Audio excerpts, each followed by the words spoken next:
కడప జిల్లాలో సైబర్ వలకు మరో సాఫ్ట్వేర్ ఉద్యోగి చిక్కాడు. కడప జిల్లా బద్వేల్లో పూజితారెడ్డి పేరుతో సాఫ్ట్వేర్ ఉద్యోగి అశోక్ ను టార్గెట్ చేశారు సైబరాబాద్ మోసగాళ్లు.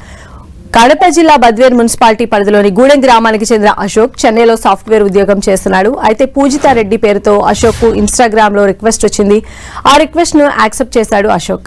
అలా పూజితారెడ్డి పేరుతో అశోక్ ను పరిచయం చేసుకున్న సైబర్ కేటుగాళ్లు ప్రేమగా నటించి కుచ్చుటోపి పెట్టారు. ప్రేమిస్తున్నానంటూ అశోక్ ను నమ్మించారు.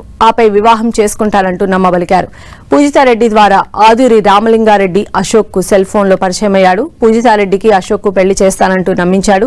పెళ్లి చేసుకుంటానని అశోక్ ను మభ్యపెట్టిన పూజిత రకరకాల కారణాలు చెబుతూ దశలవారీగా అతని నుంచి భారీ మొత్తంలో డబ్బులు వసూలు చేసింది. పూజితారెడ్డి రామలింగారెడ్డి కుట్ర పన్ని తన దగ్గర నుంచి 81.67 లక్షల రూపాయలు వసూలు చేసినట్లు పోలీసులకు ఫిర్యాదు చేశాడు. కేసు నమోదు చేసిన బద్వేల్ పోలీసులు దర్యాప్తు చేస్తున్నారు.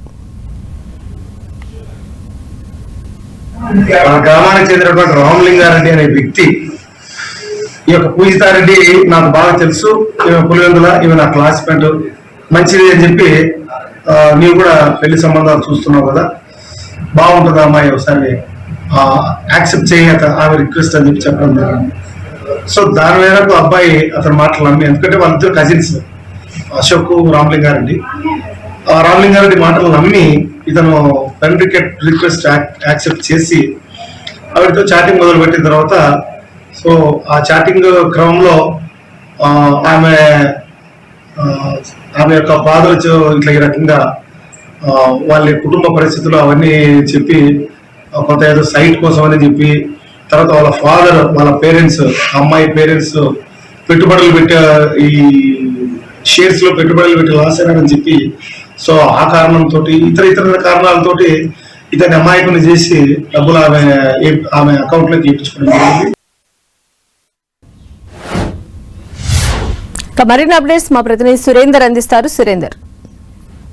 సంధ్య, గత కొంతకాలంగా హనీ ట్రాప్ పేరుతో దేశవ్యాప్తంగా జరుగుతున్నటువంటి సైబర్ మోసాలు ఇప్పుడు గ్రామీణ స్థాయి ప్రాంతాలకు కూడా చేరుకున్నాయని చెప్పవచ్చు. సాఫ్ట్వేర్ ఉద్యోగి అయినటువంటి అశోక్ ను టార్గెట్ చేసి తన బంధువైన రామ్ అనే వ్యక్తి రెడ్డి అనే పేరుతో ఫేక్ అకౌంట్ క్రియేట్ చేయడము, దశల వారీగా రకరకాల కాల్స్, తర్వాత ఆటో కాల్స్ మాట్లాడము, తన కొన్ని ఫోటోలు పెట్టి బ్లాక్ మెయిల్ పాల్పడి, అలాగే తనకు తన కుటుంబీకులకు కొంత డబ్బు అవసరం అనే ఉద్దేశంతో విడతల వారీగా ₹1 కోటి వరకు వసూలు చేసినట్టుగా సమాచారం. కానీ ఫిర్యాదులు మాత్రం 2 లక్షల వరకు వసూలు చేసినట్టుగా పోలీసులు ధృవీకరించారు.